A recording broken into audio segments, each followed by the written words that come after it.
आप तो कहते थे मिलिटेंसी खत्म होगी, फिर ये कहां से आ रहे हैं? 56 इंच के सीने वाली सरकार है, आज कौन रोक रहा है आपको बॉर्डर्स पे? ये होम मिनिस्ट्री का फेलियर है, ये सिक्योरिटी एजेंसीज का फेलियर है। ट्राइबल लोग हैं, गरीब लोग हैं, किसी ने 70 साल में उनकी सुध नहीं ली और आज भी 9-9 हजार 10-10 हजार के ऊपर वो गुजारा कर रहे हैं। कि जितना मुझे लोगों ने चुनकर भेजा है, आम आदमी को चुनकर भेजा, और मैं आम आदमी की बात असेंबली में भी करता हूं, असेंबली के बाहर भी करता हूं। वो कहते थे 370 हमने हटाया, आतंकवाद को खत्म कर दिया, वो गिनवाते थे ना।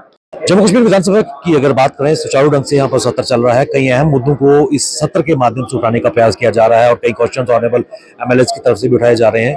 किस तरह से सत्र चल रहा है और खासकर जो लोगों के मुद्दे हैं उनको किस प्रकार एक रास्ता मिलेगा और उनके मसलों का इजाला हो सकेगा, इस पर बात करने के लिए मेरे साथ जुड़ चुके हैं कांग्रेस के वरिष्ठ नेता एमएलए राजौरी इफ्तिखार अहमद साहब। सर, आपका स्वागत है। शुक्रिया। सबसे पहले सर मैं आपसे जानना चाहूंगा, इस ऐवान के माध्यम से कई महत्वपूर्ण चीजों की अगर बात करें, पीर पंचाल क्षेत्र की अगर बात करें, काफी समय से नेग्लेक्टेड वो क्षेत्र रहा है। क्या एक आशा जगी है कि उनके जो आपकी कॉन्स्टिट्यूंसी है, वहां पीर पंचाल के लोग हैं, उनकी जो दीवाना मांगे हैं उन पर कोई रोशनी पड़ेगी? देखिए, आपने देखा होगा कि हाउस में कोई ऐसा दिन नहीं जब मैंने अपने क्षेत्र की आवाज बुलंद नहीं की। हर वर्ग की मैंने बात की है, क्योंकि 70 साल में इसमें कोई दो राय नहीं। अगर सबसे भेदभाव किसी के साथ हुआ, निगलेक्टेड जो एरिया था, वो पीर पंजाल रीजन है। चाहे कोई भी सरकार हो, मुझे कहने में कोई गुरेज नहीं है। आज अगर हम बात करें टूरिज्म की, तो बड़ी खूबसूरत जगह है, लेकिन टूरिज्म वहां नहीं है, इंफ्रास्ट्रक्चर की कमी है। आज भी हमारे हॉस्पिटल खाली हैं, डॉक्टर्स नहीं है, पीएचसी खाली हैं। आज पिछली अगर 10 साल की सरकार की बात करें तो तामीर और तरक्की के नाम पर कुछ नहीं हुआ। जेजेएम बहुत बड़ा स्कैम है। आज हाउस के अंदर जब कमेटी बनाएगी तो बीजेपी के लोग तिल मिला गए, वो तो उस कमेटी का विरोध कर रहे हैं कि वो गैर कानूनी है। अरे भाई, जब कार्रवाई होगी, जब स्कैम की इंक्वायरी हो रही है, तो आप क्यों इतना फ्रस्ट्रेशन में हैं? तो जितने भी मुद्दे थे, चाहे वो लोगों के कोई भी किसी गुजर बकरवाल कम्युनिटी का मुद्दा था, पहाड़ी कम्युनिटी का मुद्दा था, ओबीसी कम्युनिटी का मुद्दा था, एससी कम्युनिटी का मुद्दा, वो मैंने हाउस के अंदर उठाया। डिफरेंट ग्रांट्स में मुझे मौका मिला। क्या क्या इश्यूज थे? हॉस्टल्स के इशू थे, टूरिज्म पोटेंशियल को बढ़ाने के लिए, स्पोर्ट इंफ्रास्ट्रक्चर के लिए मैंने डिमांड की। बाबा गुलाम शाह बादशाह यूनिवर्सिटी को ट्राइबल यूनिवर्सिटी बनाने की बात की, जीएमसी में इंफ्रास्ट्रक्चर बढ़ाने की बात की, वहां डॉक्टर्स की कमी है उनको बढ़ाने की बात की। ये सारे जो मुद्दे हैं, ये मैंने वहां हाउस के अंदर उठाए और आपने देखा कि मुखरता से उठाए और बड़े मजबूती के साथ हमने और जो अपने क्षेत्र की बात की है, जहां क्योंकि मैं जम्मू पूरे संभाग का इकलौता एमएलए हूं, जम्मू के इश्यूज भी हमने उठाए हैं, लेकिन मेरा पहला दायित्व जो है वो मेरी कॉन्स्टिट्यूंसी, मेरी विधानसभा के लोगों का और उसके बाद मेरे रीजन के, और वो मुद्दे हमने उठाए। और हमने कहा कि अगर इसको पीर पंजाल रीजन में 7 लेक्स का प्रोजेक्ट है और शकरमार्ग अगर आप देखेंगे कि कितनी खूबसूरत जगह है, लेकिन किसी ने उसकी तरफ ध्यान नहीं दिया। आज हमारे रिलीजियस टूरिज्म की बात करें, बाबा गुलाम शाह बादशाह, बुद्धा अमरनाथ, निगाली साहब, और ये एक ही एरिया में, ठीक है, सर्किट बन सकता है। आप जो वीरभद्रेश्वर मंदिर है, बॉर्डर के पास एक बड़ा खूबसूरत टलियों वाला मंदिर है, अगर आप देखें, वो बॉर्डर टूरिज्म को प्रमोट कर सकते हैं, रिलीजियस टूरिज्म को प्रमोट कर सकते हैं, एडवेंचर टूरिज्म को प्रमोट कर सकते हैं। और सबसे मजे की बात आपको बताऊं, राजौरी पुंछ का अगर आप टोपोग्राफी जियोग्राफिकली देखें तो वो जम्मू का सेंट्रल पॉइंट है। जम्मू से, राजौरी से जम्मू 150 किलोमीटर, राजौरी से श्रीनगर 120 किलोमीटर, तो सेंट्रल पॉइंट। क्लाइमेट की बात करें, ना ज्यादा सर्दी ना ज्यादा गर्मी, तो वो ऑप्टिमम एक मॉडरेट क्लाइमेट है। टूरिज्म के हिसाब से वो बेस्ट टूरिस्ट स्पॉट बन सकता है, और उसको अगर हम डेवलप करें तो हमारे लोगों की भी तामीर और तरक्की हो सकती है। ट्राइबल लोग हैं, गरीब लोग हैं, किसी ने 70 साल में उनकी सुध नहीं ली और आज भी 9-9 हजार 10-10 हजार के ऊपर वो गुजारा कर रहे हैं। आप देखेंगे ज्यादातर लोग डेली वेजर्स हैं, टैरन हिली है, खेती बाड़ी करके लोग अपना गुजारा करते हैं, मनरेगा पे लोग डिपेंड है। तो ये सारी पसमानदगी उनकी देखने की जरूरत है। इसलिए मैं कहूंगा कि राजौरी पुंछ की तरफ ध्यान देने की जरूरत है, और मैं वचनबद्ध हूं कि जितना मुझे लोगों ने चुनकर भेजा है, आम आदमी को चुनकर भेजा, और मैं आम आदमी की बात असेंबली में भी करता हूं, असेंबली के बाहर भी करता हूं। साहब, पीर पंचाल की अगर बात करें, एक बहुत ही रेप्यूटेड बाबा गुलाम शाह बादशाह यूनिवर्सिटी का अगर जिक्र ना करूं तो ज्यादती होगी।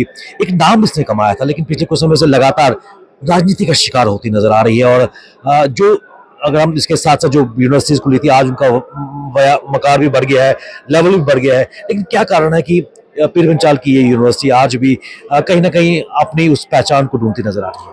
देखिए, वो बाबा गुलाम शाह बादशाह यूनिवर्सिटी ने एक बड़ा नाम कमाया। बड़े officer, MLAs, IAS officer, doctors, engineers वहाँ से पढ़ के निकले हैं। लेकिन बदकिस्मती की बात यह है कि उस यूनिवर्सिटी सियासत की शिकार होगी। और जो मुझे नहीं समझ आती कि एक साजिश के तहत बाहर से लोगों को बुलाया जाता है।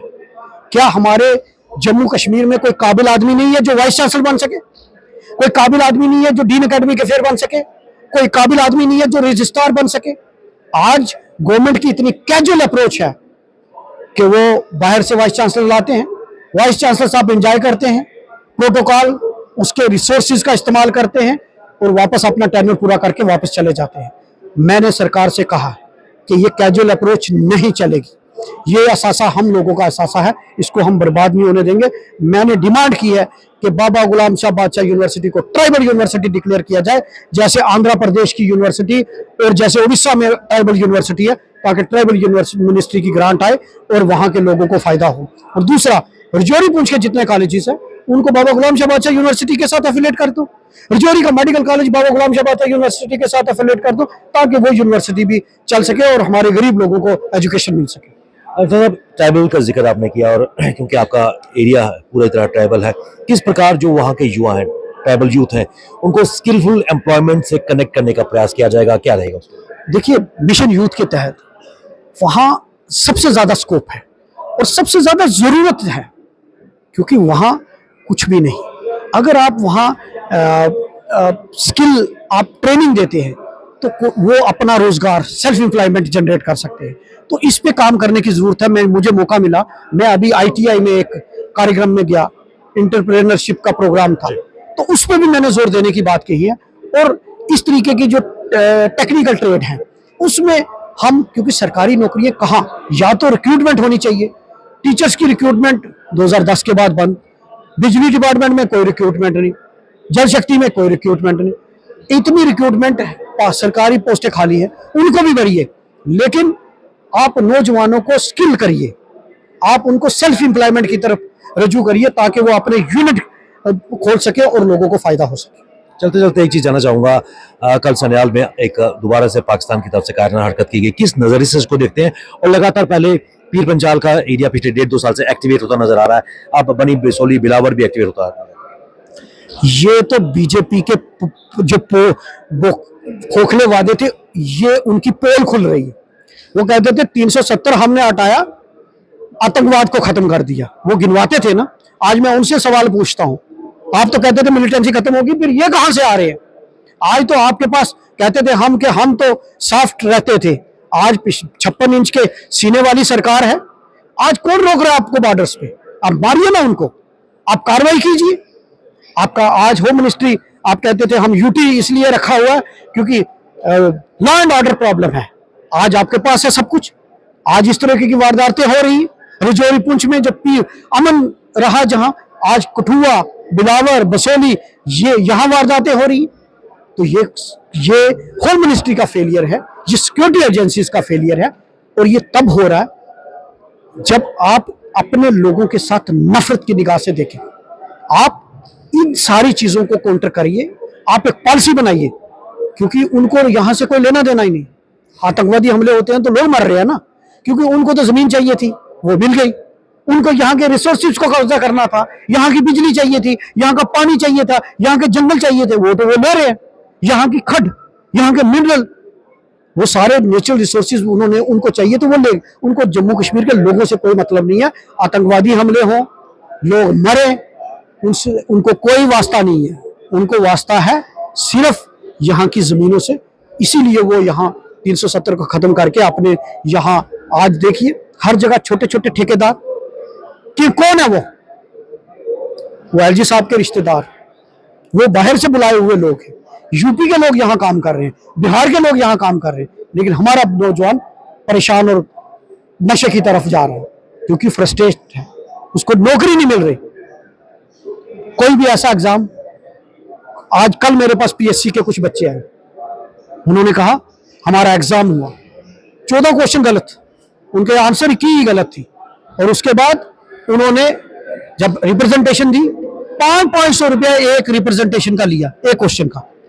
और उसके बाद जब कुछ को माना पीएससी वालों ने कि ये हमसे गलती हुई, उसके बाद जब रिजल्ट चेंज किया गया तो इतनी गलतियां कर दी कि किसी का मेरिट बढ़ गया, किसी का कम हो गया। आज वो बच्चे दर दर घूम रहे हैं। उन्होंने मेरे पास आए कि ये मीडिया में सवाल उठाओ। तो ये हालत तो है डील सिस्टम में। आज स्टेटहुड हो, पावर्स हो, अकाउंटेबल हम हो, ताकि तमीर तरक्की हो सके। तो मैं कहूंगा कि आप लोगों से प्यार करिए, जम्मू कश्मीर के लोगों से प्यार करिए, ताकि ये देश आगे बढ़ सके। बहुत शुक्रिया हमसे बात करने के लिए। कांग्रेस के वरिष्ठ नेता एमएलए राजौरी इफ्तिखार अहमद साहब हमारे साथ मौजूद थे। उन्होंने कहा कि कहीं ना कहीं देश को आगे बढ़ाना है, जम्मू कश्मीर को आगे बढ़ाना है, तो कहीं ना कहीं हट के फैसले लेने की जरूरत है।